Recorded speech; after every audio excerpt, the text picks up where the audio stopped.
श्री स्वामी समर्थ मंडळी, स्वागत आहे तुम्हा सगळ्यांचं पुन्हा एकदा आमच्या न्यू व्लॉगमध्ये। तर जसं की काल आम्ही आमच्या परसबागेतून हे तेरं काढून आणलं होतं आणि आता त्याची रेसिपी आई तुम्हाला दाखवणार आहेत। आई आमच्या खूप छान अळू बनवतात। तर पहिल्यांदा हे अळू जे आहे ते आपल्याला बारीक चिरून घ्यायचं आहे। तर आई आता ते बारीक चिरून घेत आहेत मस्तपैकी।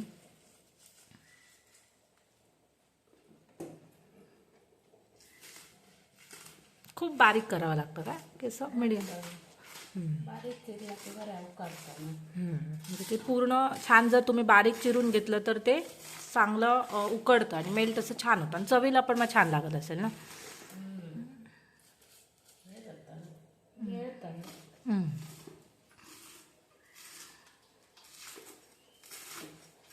तर असं सगळं हे असं बारीक चिरून घ्यायचं आहे। ते चिरून झाल्यावर अजून सुद्धा आई बारीक करणार मस्तपैकी।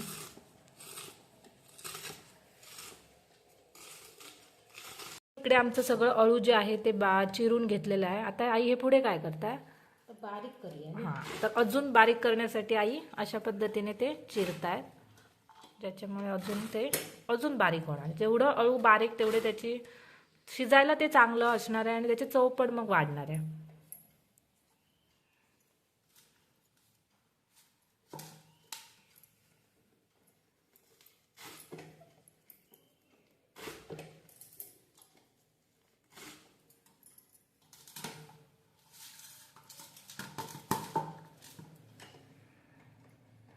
तर अशा पद्धतीने सगळं जे आहे ते बारीक करून घ्यायचं आहे।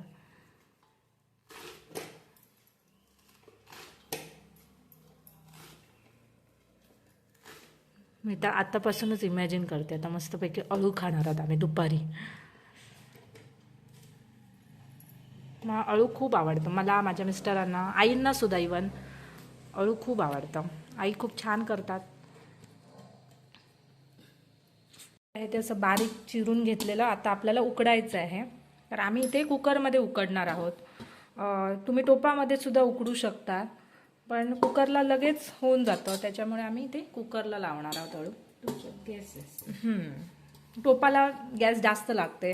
चुलीवर वगैरे तुम्ही करणार असाल तर टोपामध्ये उकडू शकतात, हो नाही? हो, आता चुलीसाठी काही लिमिट नाही आहे। तर त्याच्यामध्ये आपल्याला काय काय घालायचं आहे ते आई सांगणार आहे। तर पहिल्यांदा पण मिरच्या जास्त नाही होणार आहे? नाही, ते एका जास्तच आहे ना, तेरासाठी जास्तच आहे। ते जास्त असते तितके बरं। मी अळूमध्ये आणि तेऱ्यामध्ये कन्फ्यूजच होते, माझ्या तोंडामध्ये अळूच बसलेला आहे, मग तेरा येतच नाही पटकन। त्याच्यानंतर हा कांदा। टेस्टला काही वेगळं असतं का अळू तेरं असं काही? काय सेमच लागतं तसं? सेमच असतं तसं। त्याच्यानंतर सोलं। तेऱ्याला खाज असते, त्याच्यामुळे सोलं जास्त घालावे लागतील नाही? हो, तसे सगळ्याच तेऱ्या खास नसता, चांगला असं ना। हां हां, पण कोकम जरा जास्त घातली की बरं नाही, कोकम जास्त पडला ना काय नाही। त्याच्यानंतर मीठ, चवीपुरतं मीठ घालून घेणार आहोत, उकडतानाच घालायचं। हो, नंतर फोडणीच्या वेळी पण थोडंसं चवीपुरतं घालायचं। असू दे, नंतर चालेल। खोबरं आणि लसूण, लसणीची हे असणार फोडणी असेल ना, लसूणची? ओके, खोबरं। त्याच्यानंतर हे आम्ही वाटाणे घालणार। वाटाण्याच्या अलावा दुसरं काय घालू शकतो का? हरभरे, काय पण हरभरे घालू शकतो। आणि हे घोटी फणसाचे बिया उकडून घेतलेले आहे दोन्ही पण। त्याच्यामध्ये टाकले तर ते जास्त उकडतात। हां, ह्याच्यामध्ये कारण जर अळूमध्ये जर तुम्ही उकडायला गेलात तर ते जास्त उकडून जातात, कारण अळू आपल्याला जास्त उकडून घ्यायचा आहे, त्याच्यामुळे ह्याची पूर्णपणे खीर होऊन जाणार ते, त्याच्यामुळे सेपरेट आम्ही उकडून घेतलेलं आहे। आता याच्यामध्ये फोडणीच्या वेळी घालायचं, तर त्याच्यामध्ये आपण पाणी ऍड करावं लागेल। पाणी घालून घेताय आई? किती पाणी घालायला लागेल तरी? तांब्याभर पाणी घालून घ्यावं लागेल। आणि शिट्ट्या किती द्यायला पाहिजे? 4 शिट्ट्यांमध्ये। ओके। जर म्हणजे ते तेरं काय काय तेराला वेळ सुद्धा लागतो ना, असं प्रकार असतो ना, त्याच्यावरती अवलंबून असेल। आमचं चांगलं आहे तेरं, त्यामुळे ते 4 शिट्ट्यांमध्ये होऊन जातं व्यवस्थित। 4-3 पण शिट्ट्यामध्ये होईल, पण आपण 4 करूया ना। ओके। अशा पद्धतीने आता 3-4 शिट्या आम्ही करून घेतो तेऱ्याला. अशा पद्धतीने आमचं जे तेरा आहे ते उकडलेलं आहे. तर आता आई ओपन करताय. 3 शिट्ट्या झालेल्या आहेत. 3-4 शिट्ट्या दिल्या आहेत आम्ही आणि मस्त बघा कसं मेल्ट झालेलं आहे छान. आता पुढची प्रोसेस आपण करणार आहोत.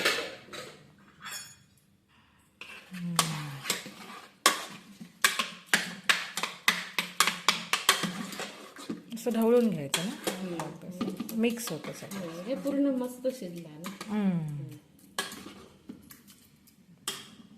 त्याच्यात ना तर याच्यामध्ये जे आपण मगाशी वाटाणे आणि घेऊया पहिलं. ओके, पहिलं सगळं काढून घेऊया.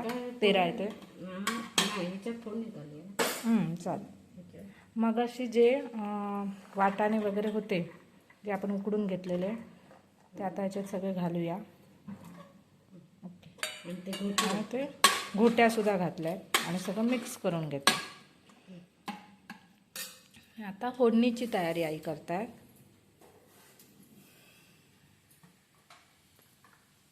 तेल गरम केलं आणि त्याच्यामध्ये लसूण टाकली आहे. लसणीची छान फोडणी दिली तर वाससुद्धा छान येतो अळवाला. तेऱ्यामध्ये पण सेम प्रोसेस ना, तेऱ्याला सुद्धा आपण अळूची छान लसणीची छान फोडणी देतो.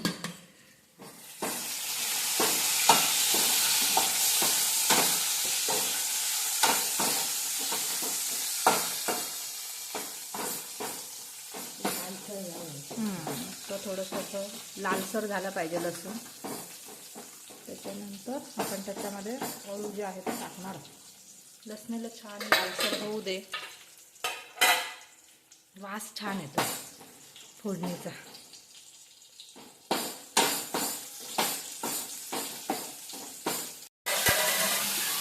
हां,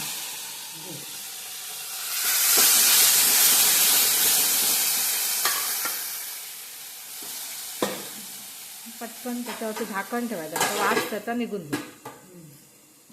आणि हे उरलेलं नंतर घालायचं. हे उरलेलं थोडा वेळ झाले ना, जरा फोडणी घे घालून लागू दे त्याला.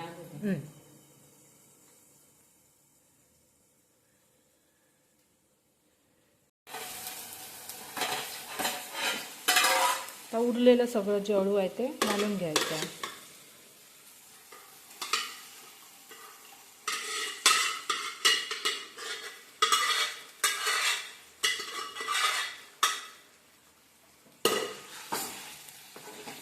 कलर बघा किती छान वाटतोय. शिजलं पण छान आहे ना ते. तर त्याच्यात पाणी घालायचं. ओके, कलर तुम्ही बघू शकता मस्तपैकी.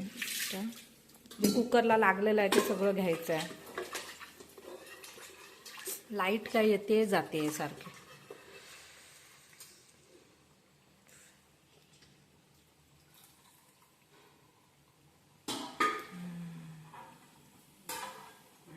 आता खोबरं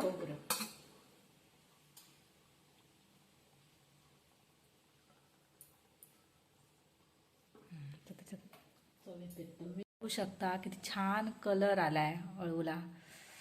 ते एकदम भारी दिसतं एकदम. बघूनच इतकं छान वाटतंय.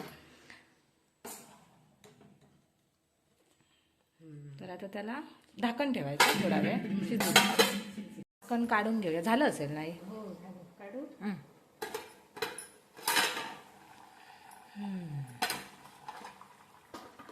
छान शिजलंय.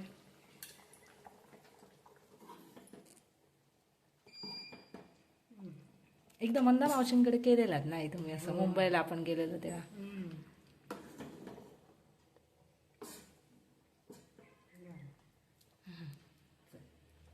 आता जेवणाची तयारी करूया. तर मंडळी, बाहेर असा छान नुकताच पाऊस पडून गेलेला आहे. पावसाळी वातावरण झालेलं आहे आणि आज दुपारचा आमचा मेनू हा काही असा आहे.